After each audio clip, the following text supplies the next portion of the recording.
Eh, la siguiente presentación está a cargo de el máster Alejandro Rodríguez, quien es el director de investigaciones de la Liga de la Caña, es el director de DIECA, quien nos va a hablar sobre nuevas opciones para la reducción o sustitución de productos químicos en caña de azúcar.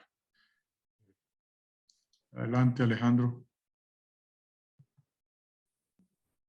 Gracias por... Sí, se te escucha. Gracias por estar aquí con nosotros. Ok, muy buenas tardes, Felipe. Muy buenas tardes a los que nos acompañan.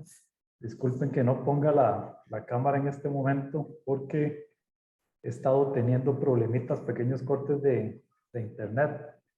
Entonces les pido ahí que me disculpen. Me avisan si están viendo la presentación. Estás en modo edición todavía, no sé. Ok, segundito. Listo. Vamos a darle chance. Ok, ahí estás. Ahí estás Ok, bien. perfecto. Bueno, como lo mencionó Felipe, la idea para este foro es presentar algunas opciones que venimos trabajando en DIECA para reducir o sustituir parcialmente algunos insumos químicos en caña de azúcar. Como ustedes posiblemente sepan, DIECA se ha caracterizado por, digamos, por su componente de control biológico desde mediados de la década de los 80s, primero con las avispas, parasitoides y después con los hongos. Entonces ese tema tal vez no lo voy a explotar, sino más bien voy a concentrarme tal vez en lo más actual que está enfocado a la sustitución parcial de fertilizantes, principalmente. Tal vez para rápidamente refrescar el tema de la siembra de caña de azúcar en el país, actualmente tenemos poco más de 62,000 hectáreas de caña distribuidas en 6 regiones cañeras. Ustedes las pueden ver ahí en el mapa, siendo la más importante en cuanto a área la región de Guanacaste, con cerca de 35,000 hectáreas. Tenemos a Punta Arenas con 6,000 hectáreas. En Pacífico Central y Pacífico Norte estamos hablando de cerca del 65% del total de caña del país. Otras regiones son región norte, Valle Central, Turrialba y región sur. Sumamos 25 cantones productores de caña de azúcar y alrededor de 114 distritos. El sector cañero azucarero proporciona de forma directa al menos 25,000 empleos y de forma indirecta alrededor de 80,000. El grupo de productores actualmente es de cerca de 7,000. Sin embargo, la tendencia que hemos visto en los últimos 5 años es que viene a la baja, ¿verdad? Hay una gran desmotivación dentro de los productores, producto principalmente del aumento de los costos de producción, la baja rentabilidad del cultivo y otros aspectos que más adelante vamos a tratar. Es importante también señalar que dentro de este componente de productores, cerca del 34% son mujeres productoras de caña de azúcar. Y la caña se procesa en 11 ingenios alrededor del país. Actualmente producimos en promedio 74 toneladas métricas de caña por hectárea y el rendimiento en azúcar anda alrededor de 104 kilogramos por tonelada métrica producida. Esos son, digamos, algunos aspectos importantes del cultivo previo a la presentación ya propiamente del tema. Como todos los cultivos y como lo hemos visto a lo largo del foro, tenemos amenazas. En el caso de la caña de azúcar, los precios internacionales, si bien actualmente han tendido a repuntar en los últimos casi 2 años, por muchos años han permanecido bastante bajos. Los costos de producción por el efecto de los agroquímicos, de los fertilizantes y el aumento de los costos ha incidido de forma importante. Por ejemplo, en el año 2018, sembrar una hectárea de caña de azúcar costaba 2 millones en promedio. Actualmente supera los 3 millones. Y si estamos hablando de socas, o sea, luego del primer ciclo de cosecha, estamos hablando de que estaba en 1 millón aproximadamente en el 2018 y actualmente lo tenemos en 1.800.000 en promedio. Dentro de los costos de producción, el efecto de los fertilizantes ha sido el más importante. Y esto ha incidido dependiendo de las diferentes zonas, en aumentos del costo de producción que llegan inclusive hasta el 25% adicional a lo que se tenía hace un año.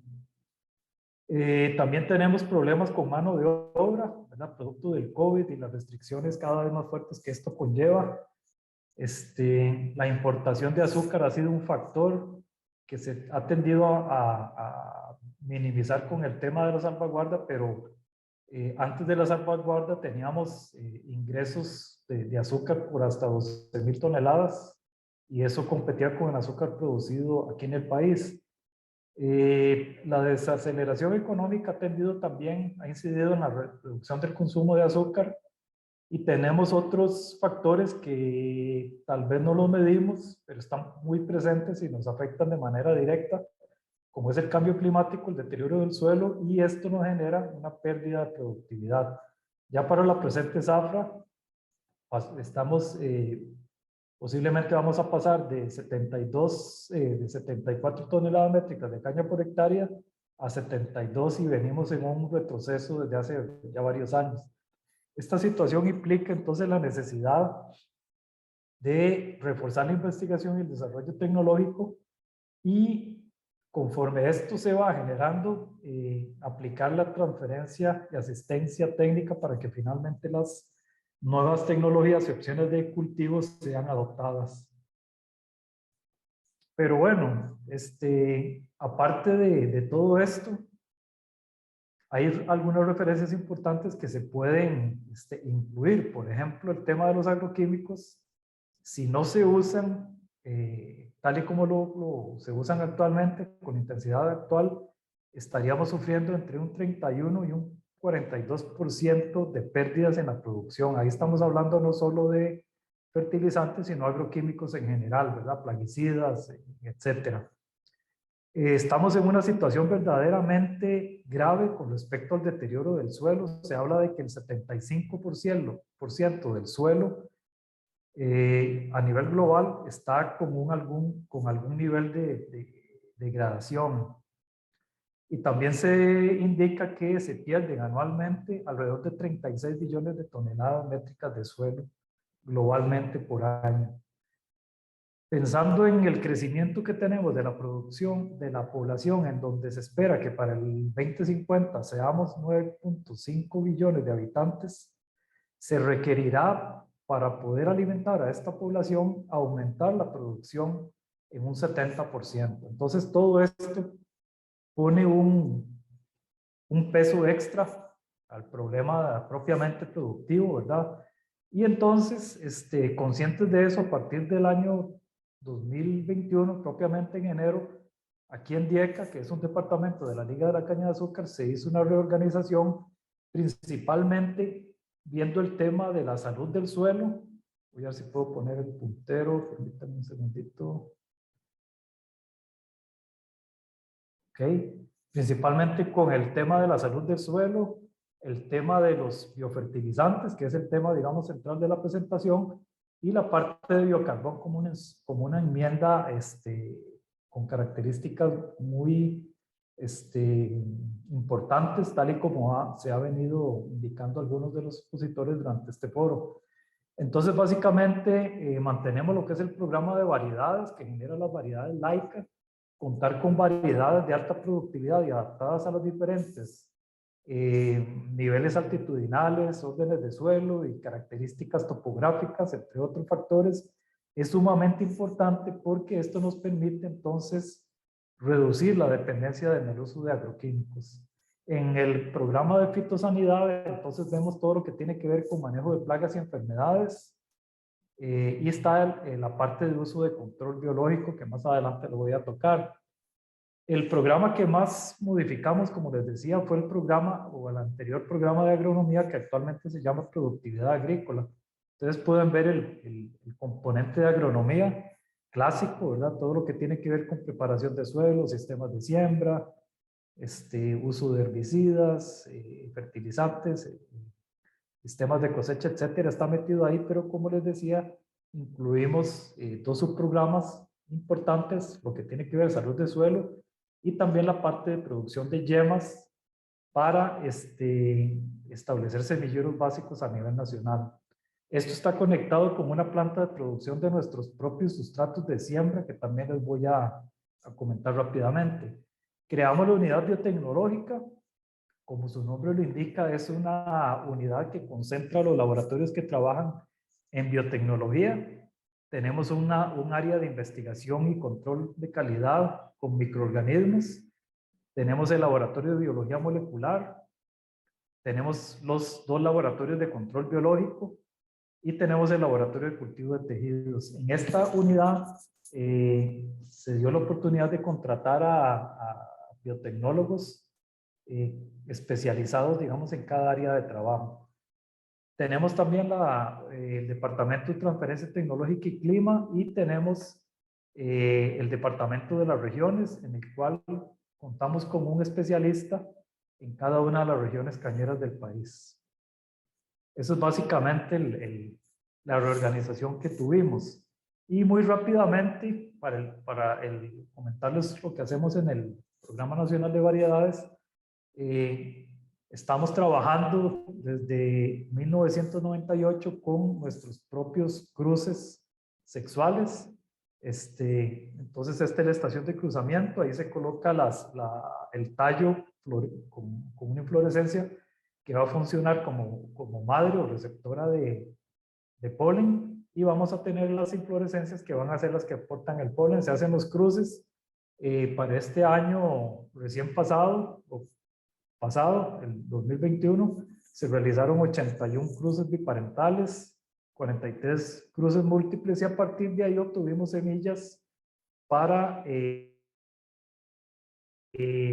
germinar alrededor de 33,000 plántulas, cada una con un potencial, aunque sea pequeño, pero con potencial al fin de generar al final de todo el proceso de selección, que se puede ver acá, que puede durar entre 10 y 12 años inclusive, poder generar una variedad de caña de azúcar sigla laica. Actualmente nuestras variedades ocupan entre un 12 y un 15% del área total. Este año corresponde a hacer un nuevo censo cañero, en el cual esperaríamos que el porcentaje de cobertura con estas variedades sobrepase el 20%. Esto es por el lado de las variedades laicas, pero por el otro lado también importamos variedades de diferentes lugares, porque tenemos convenios con diferentes instituciones que están en la parte de producción de variedades. Por ejemplo, con el CICSA de México importamos este año 20 variedades, y con CASUR de Nicaragua 11 variedades. El otro asunto que venimos trabajando es la estimulación de la floración mediante fotoperíodo, inducción por fotoperíodo. Entonces construimos esta casa de fotoperíodo con el objeto de estimular la floración, porque recuerden ustedes que la floración es un factor negativo en la parte productiva. Entonces las variedades que se desarrollan no tienen, digamos, o tienen bajos niveles de floración. Pero para efectos de cruzamiento necesitamos revertir esa situación mediante fotoperíodo, y así poder generar o realizar nuevos cruzamientos y generar nuevas variedades. El programa de productividad agrícola, como les mencioné, trabaja desde los temas de preparación del suelo, sistemas de siembra, aplicación en general de microorganismos. Tenemos un programa en el cual estamos evaluando a nivel nacional la compactación del suelo cañero para, digamos, realizar las labores de descompactación con subsoladores única y exclusivamente donde se requiere. Por supuesto, estamos trabajando con una serie de agroquímicos, como lo son inhibidores de floración, como lo son madurantes químicos y orgánicos. Estamos trabajando con biocarbón, con la parte de semillas y algunas tecnologías más de punta, como es el uso de drones, agricultura de precisión y fotografía espectral, digamos, de una forma un poco más tímida.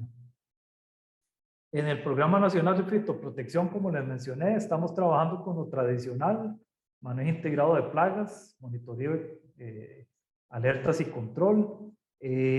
Somos bastante fuertes en lo que es la producción de estos hongos para control de diferentes plagas de la caña, como el salivazo, como diatrea, la cigarrita antillana, chinche de encaje, etcétera, etcétera, utilizando estos hongos. Metarrhizium baueria, y Cotesia flavipe lo tenemos principalmente para el control del barrenador común del tallo, que son diferentes especies de diatrea. Actualmente estamos también desarrollando sistemas de producción de otros hongos, principalmente para plagas emergentes, como es el caso de los áfidos, diferentes especies de áfidos. Estos se controlan bastante bien con Lecanicillum lecani, control de jobotos, utilizando otros tipos de hongos y también formulaciones. La hormiga loca, sobre la cual estamos trabajando con cebos, con insecticidas químicos, pero también con hongos entomopatógenos. En la foto se ve una hormiga loca. Es una plaga que tiene 3 años de haber aparecido aquí en esta parte occidental del Valle Central. Aquí está parasitada por Baueria bassiana. Importamos de México gracias al INTA una especie de Metarrhizium que es Metarrhizium acridum para control de langosta voladora. Y trabajamos también con otras plagas no insectiles, como es el caso de la tartusa, la rata de campo, y por supuesto con el tema de enfermedades a través de mejoramiento genético. Esto es básicamente la actividad de la unidad biotecnológica. Estamos en una labor permanente de prospección, colección e identificación de microorganismos benéficos. Estas las conservamos a menos 80 grados centígrados en freezers. Estamos trabajando con identificación molecular de patógenos en el pie de cría de diatrea, que es el que ocupamos para producir la Cotesia flavipes. Estamos, por supuesto, en el desarrollo de nuevas formulaciones y productos biológicos, como es el caso de granulados. Esto es Baueria bassiana granulada para control de plagas de suelo, jobotos, termitas, etc. Estas son formulaciones en polvo, digamos en mezcla con diatomita y carbón activado. Esta es una formulación en mezcla con diatomita. Entonces son varias opciones que venimos trabajando. Por supuesto estamos también trabajando en lo que es escalamiento, otras formulaciones y la evaluación de otros insumos. Y por supuesto también tenemos un servicio que nos analiza la calidad lote a lote de lo que estamos produciendo. También desde la parte del punto de vista de biología molecular y cultivo de tejidos, estamos trabajando fuerte en la reproducción de semilla de caña de azúcar libre de virus, principalmente del virus del mosaico y el virus de la hoja amarilla. Pueden ver aquí el establecimiento de las plántulas a nivel de viveros aquí en la estación experimental de Grecia. Algo importante que estamos haciendo también es la caracterización molecular de las variedades mediante microsatélites. Esto es sumamente importante por varias cosas, principalmente porque de vez en cuando hay confusiones sobre la identidad de una determinada variedad. Se hace este análisis y entonces esto nos logra diferenciarla de una variedad con la cual posiblemente estaba confundida. Y el otro tema es asistir al programa de mejoramiento genético para que su escogencia a la hora de hacer los cruces se haga con variedades que genéticamente son distantes, para que esto nos genere una variabilidad más alta en la progenie que se va a obtener ahí. Estamos trabajando también de una forma tal vez bastante inicial, pero ya se han desarrollado protocolos para la detección de genes relacionados con la resistencia a la roya café. En el año 2017, una de las principales variedades de caña de azúcar, la San Pablo 715574, y más productivas de azúcar, establecida en la zona sur, fue atacada por esta enfermedad y la sacó del partido. Gracias a Dios teníamos variedades que se adaptaban a la zona y entonces pudimos reemplazarla, pero con esta técnica, todas las plantulitas que van siendo seleccionadas en el proceso de selección del programa de variedades pueden someterse a este tipo de análisis para de una vez, de una forma más práctica, determinar si presentan o no el gen de resistencia a esta enfermedad. Estamos trabajando con grupos funcionales de microorganismos mediante PCR. Aquí, por ejemplo, tengo una amplificación de un gel de agarosa de bacillus, actinomycetes, bacterias que solubilizan fósforo y de tricoderma. Son 17 grupos funcionales que nosotros estamos incluyendo dentro de los análisis de suelo y dentro de las, digamos, de los análisis resultantes de las actividades dirigidas a la mejora de la salud y calidad del suelo que tenemos, con biocarbón, con abonos orgánicos, con enmiendas, etcétera, etcétera. Ya para entrar al tema, ¿qué estamos haciendo con biofertilizantes? ¿Cómo y cuándo iniciamos? ¿Qué estamos haciendo actualmente y para dónde vamos? Este es digamos, la línea de tiempo de lo que hemos estado realizando. En el año 2018 realizamos una minería de datos, es decir, una revisión intensa, profunda, sobre los avances que se han tenido, digamos, la biofertilización con microorganismos en caña de azúcar, cuál es el mercado. Con base en este trabajo, en esta información, realizamos una propuesta de trabajo. Esta la presentamos en el año 2018 en un evento interno cañero, y también se hizo una publicación en nuestra revista que se llama Entre Cañeros. También trabajamos en protocolos para el aislamiento de los diferentes microorganismos de interés, y empezamos a trabajar en una colección de cepas y en, digamos, la reproducción a pequeña escala. Para el año 2019 al 2021 empezamos a hacer pruebas de producción de los microorganismos a pequeña escala, a finalizarlas, y empezamos a hacer ensayos en invernadero con plantas de caña de azúcar en suelo cañero, es decir, en suelo no estéril. Ahí empezamos a seleccionar bacterias que tienen la capacidad de incrementar la biomasa fresca y seca de las plantas en un determinado tiempo. Y esto con respecto a diferentes tipos de testigos que nosotros utilizamos. Estas bacterias, conforme iban siendo preseleccionadas, se fueron identificando mediante secuenciación de su ADN. Entonces ya tenemos algunas que ya inclusive citaron en las charla anterior, por ejemplo el caso de Azospirillum brasiliense, Azospirillum en general, tenemos varias, Pseudomonas, Bacillus, Stenotrophomonas y otras más. Ya para este año continuamos con las pruebas de escalamiento, porque ya para este año corresponde iniciar las pruebas en campo con parcelas experimentales.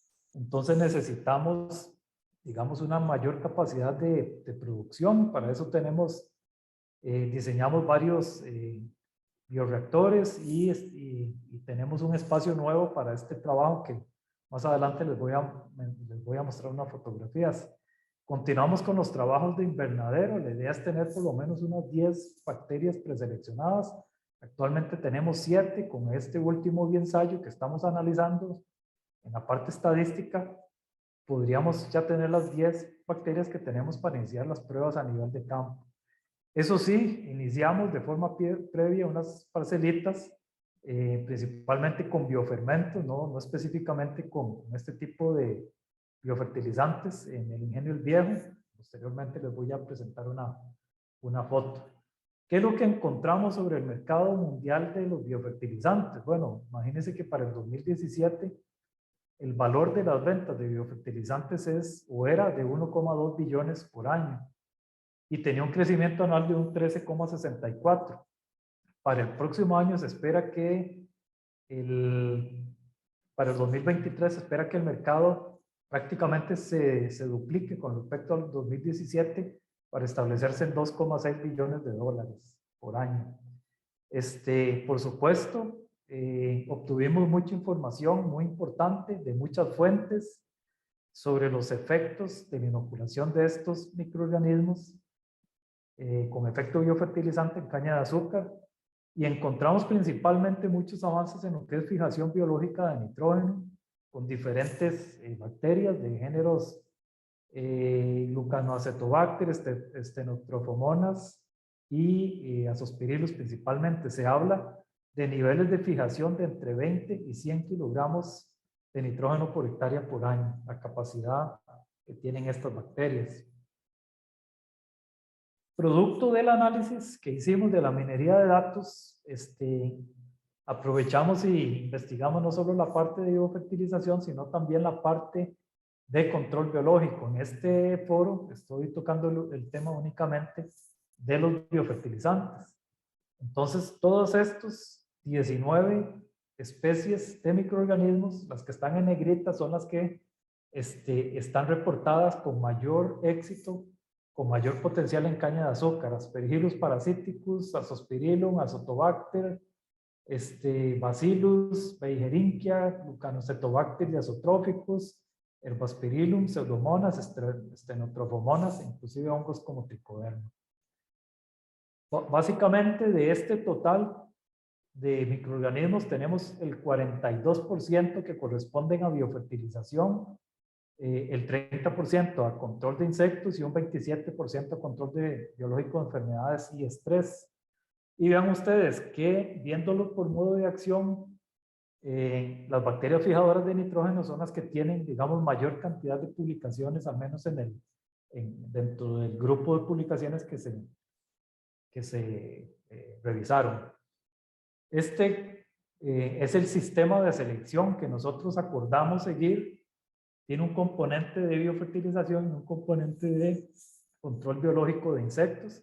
Básicamente son fases de vivero, de parcelas experimentales, de ensayos semicomerciales y de ya de producción a gran escala, lo que nos puede llevar prácticamente a consumir hasta 10 años. No quiero decir que hasta los 10 años vamos a tener ya producción y distribución y comercialización de estos productos, pero si uno revisa la literatura, esto es un lapso de tiempo normal de desarrollo propio con microorganismos nativos a nivel internacional. Nosotros estamos en esta fase prácticamente por iniciar parcelas experimentales, que es una sexta selección, podríamos decir, en la cual vamos a requerir posiblemente hacer una inversión más grande para que el laboratorio pueda producir el material suficiente para ir ampliando los ensayos a nivel semicomercial y, por supuesto, una inversión bastante más alta, que estamos hablando de hasta $2 millones, para la instalación de una biofábrica con la cual podríamos dar servicio a una hectareaje importante dentro de la caña de azúcar. Se me olvidó comentarles que también tenemos como meta para el año 2023 realizar el proceso de biopriming o bioendurecimiento, que es básicamente inocular el material de siembra durante su proceso de aclimatación y desarrollo en los viveros, en los invernaderos, para que vayan colonizados a campo con estas bacterias, y de esa forma ahorramos, digamos, mucho material, puesto que lo que se requiere para hacer aplicaciones comerciales en campo es bastante más de lo que se podría necesitar en este proceso de biopriming. Estas son las nuevas instalaciones que construimos con financiamiento parcial del banco DEG, que es un banco alemán. Este proyecto lo finalizamos ahora a mediados de febrero. Consta de un laboratorio más o menos de 180 metros cuadrados, que tiene una parte de investigación con microorganismos y el laboratorio de biología molecular, que actualmente lo tenemos en una salita dentro del laboratorio de cultivo de tejidos. Esta es la parte interna del laboratorio, y también con temas relacionados a la producción de insectos benéficos hicimos también una ampliación con una sala de lavado para el laboratorio de Cortesia flavites con un área de 120 metros cuadrados. Esto nos va a permitir ampliar a 50 millones de avispas la producción, que actualmente es de 35, y la cobertura para alrededor de 6.000, 7.000 hectáreas al año. ¿Qué avances y resultados promisorios tenemos? Bueno, dentro del cepario, no voy a profundizar, pero bueno, tenemos una colección actual de 275 cepas de diferentes microorganismos de interés recolectados de la rizósfera o endósfera de la planta de caña de azúcar. Como les había mencionado, estas las tenemos conservadas a 80 grados bajo cero. El año pasado, tenemos que sumar estas 28 accesiones a las 275, en donde encontramos 18 bacterias que solubilizan fósforo y 10 que fijan nitrógeno. Estas están en proceso de identificación. Entonces se puede decir que tenemos alrededor de unas 300, poco más de 300 accesiones dentro de nuestra colección. Es importante porque no lo hice al principio, Laica se creó, digamos, por ley de la República, es la ley 7818 de 1998. Dentro de esa ley, el financiamiento de Laica se da a través de los productores. Por lo tanto, todos los recursos que nosotros utilizamos para estos desarrollos provienen directamente de los productores y de los industriales. En ese sentido, todo lo que nosotros producimos o hemos producido o vamos a producir es, digamos, un recurso propio de los productores, ¿verdad? Si es el caso de un agente de control biológico, lo que se requiere son los monitores de campo que indiquen que la población está en el nivel óptimo para enviarle los productos biológicos. Si son vitroplantas, tienen que,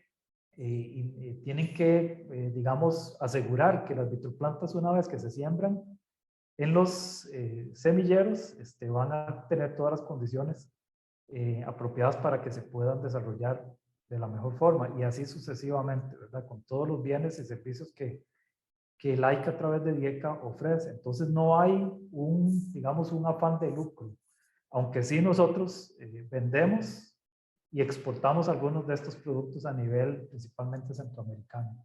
En esta fotografía podemos ver algunos microorganismos de interés que fueron aislados de una parcela orgánica en lote Selina de Copevictoria, aquí en la zona de Grecia, en mayo del año pasado. Lo que se puede ver arriba son digamos, colonias bacteriales irradiadas con luz ultravioleta. Esto es un indicativo, digamos, cuando hay fluorescencia, es un indicativo práctico para determinar que existe Pseudomonas fluorescens, que es una de las bacterias de interés.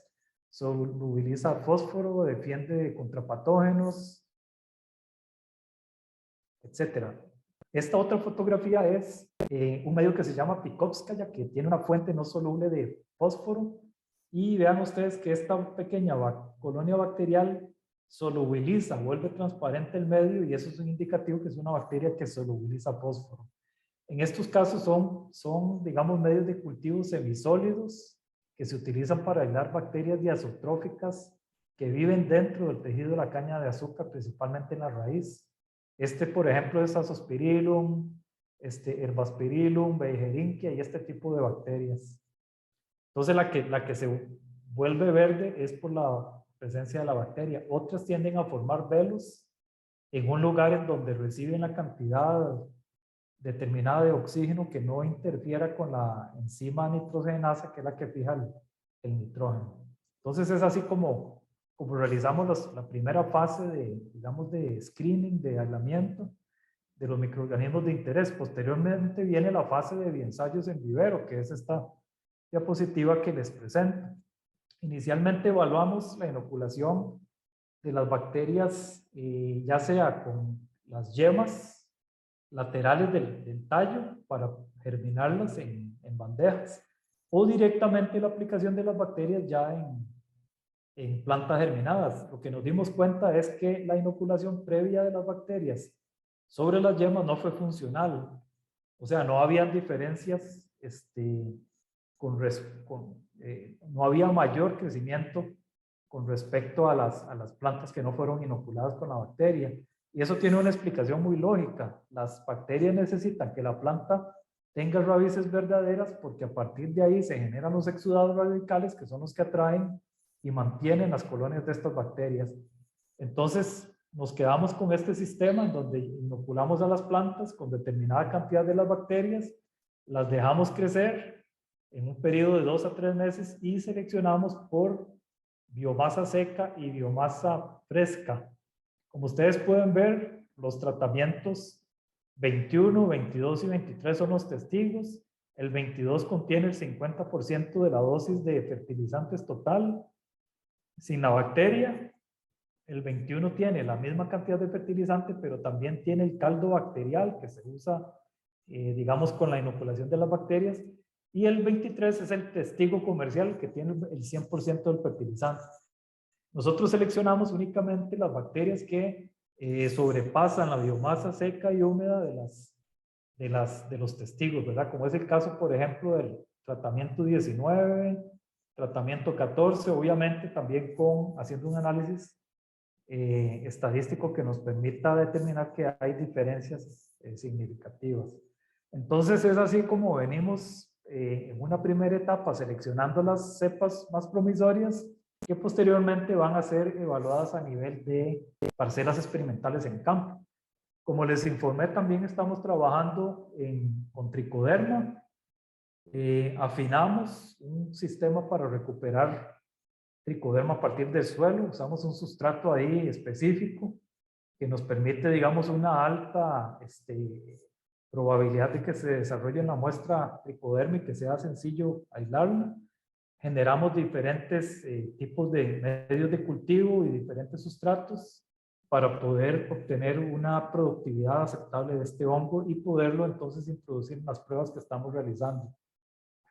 Parte de las investigaciones que estamos realizando o que vamos a realizar, como les había dicho, es la práctica del bioendurecimiento, biohardening o biopriming, que es la aplicación de las bacterias de interés, ya sea dentro de la fase de enraizamiento a nivel de laboratorio de cultivo de tejidos, en la fase de aclimatación y desarrollo en los invernaderos o inclusive en los sustratos que nosotros producimos. Nosotros tenemos una planta de producción de sustratos, que es esta fotografía que vemos acá, y únicamente producimos hasta la fecha el sustrato que requerimos nosotros para el desarrollo de todas estas plantas, ¿verdad? Que producimos alrededor de 500,000 de plantas, entre plantas de yema y plantas de cultivo de tejidos para establecer semilleros a nivel nacional. Pero la capacidad de la planta nos da para bastante más, 300, 400 toneladas de sustratos por año. Entonces queremos sacarle el jugo a esta capacidad instalada de la planta.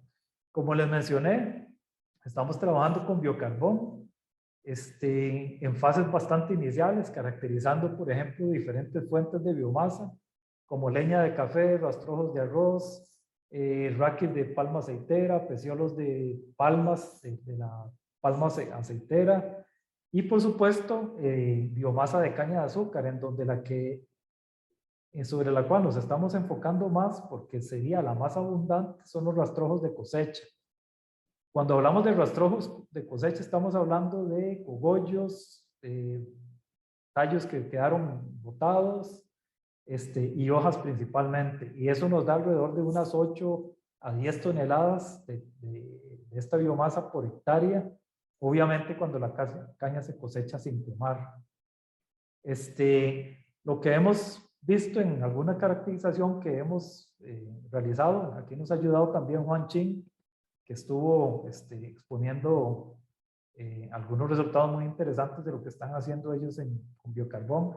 El caso de los rastrojos de caña nos dio un pH de 9,6, pero nos dio una relación carbono-nitrógeno bastante alta, ¿verdad? Eso podría crear un desbalance a nivel de suelo y secuestrar el nitrógeno y más bien tener un efecto negativo. Entonces lo que hemos venido haciendo, aparte de caracterizar las diferentes biomasas, es establecer este tipo de parcelas, y no solo parcelas propiamente en campo, sino también en ensayos en invernadero, tratando de identificar la dosis más apropiada de biocarbón. A la fecha, los mejores resultados que hemos tenido nos indican que debemos aplicar alrededor de 2 toneladas por hectárea en suelos tipo ultisol, como se pueden ver en estas fotografías. No hemos tenido resultados importantes con insectisoles u otros órdenes de suelo. Hemos tenido mayor respuesta del biocarbón con ultisoles. También estamos trabajando, como ya lo han señalado en las charlas anteriores, con abonos verdes, como es el caso de Crotolaria juncia y Spectabilis.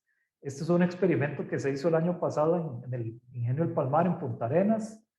Pusimos a competir las dos crotolarias. Ustedes pueden ver aquí ya estaba floreada. Vean la gran cantidad de nódulos en donde está la Rhizobium fijando nitrógeno. Entonces, una vez que floreó, se cortó, se incorporó al suelo, pero también se hizo un análisis de cuál es el aporte en elementos químicos y en biomasa general de cada una de ellas.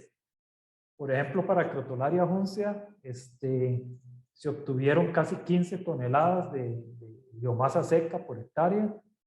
Esto nos dio, de acuerdo a los análisis, alrededor de 6.677 kilogramos por hectárea de carbono, 270 de nitrógeno, 24 de fósforo, 247 de potasio y así para el resto de elementos químicos. El caso de Crotolaria spectabilis nos dio un poco menos de tonelaje por hectárea, 10,36, y también redujo en algunas, bueno, la mayoría de los elementos químicos con respecto a Crotolaria juncea. Estamos trabajando también, como lo indicó el señor Rodríguez, si no me acuerdo, si no estoy mal, con algunos biofermentos. Estamos apenas iniciando este tema, produciendo microorganismos de montaña. Esto lo estamos trabajando a nivel de pequeñas parcelas. Esta es una foto del Ingenio El Viejo, un ensayo que se estableció en febrero de este año. Ahí estamos aplicando 600 litros por hectárea de este biofermento de microorganismos de montaña, única y exclusivamente enriquecido con Lavinor N10 a razón de 50 kilos de nitrógeno por hectárea, es decir, la mitad de la dosis de nitrógeno. Esperamos obtener resultados interesantes con esta línea de investigación. Un poquito, también estamos trabajando con la lombriz roja californiana, principalmente aquí en la estación, aprovechando los desechos propios de los colaboradores, ¿verdad? Todo lo que es frutas, cáscaras, etcétera. Aquí tenemos fotos de las lombrices. Y por supuesto, no descartamos también el potencial que puedan tener otros productos ya comerciales. Ustedes pueden ver una lista grande. Estos no son todos los que estamos evaluando. Son a base de bacterias, a base de extractos, a base de enzimas, a base de inductores de crecimiento, etc. Pero ya para terminar, básicamente nuestro enfoque se va a centrar, como ustedes lo están viendo, en el desarrollo de variedades mejoradas, prácticas de cultivo que nos mantengan la salud del suelo, en transferencia y capacitación, salud del suelo a través de adición de abonos orgánicos, inoculación de microorganismos, enmiendas, etcétera, y todas las actividades de adaptación al cambio climático que podamos implementar. Esto tenemos la esperanza de que nos mantenga la rentabilidad o aumente la rentabilidad, la sostenibilidad y nos permita ser más competitivos a nivel nacional y internacional. De mi parte, esto sería lo que tenía para compartirles. Reitero el agradecimiento, Felipe, por haber brindado este espacio, y ahí al inicio está mi correo por si tienen alguna consulta o duda, con muchísimo gusto. Muchas gracias, Alejandro. Muy interesante la conferencia. Continuando con el programa,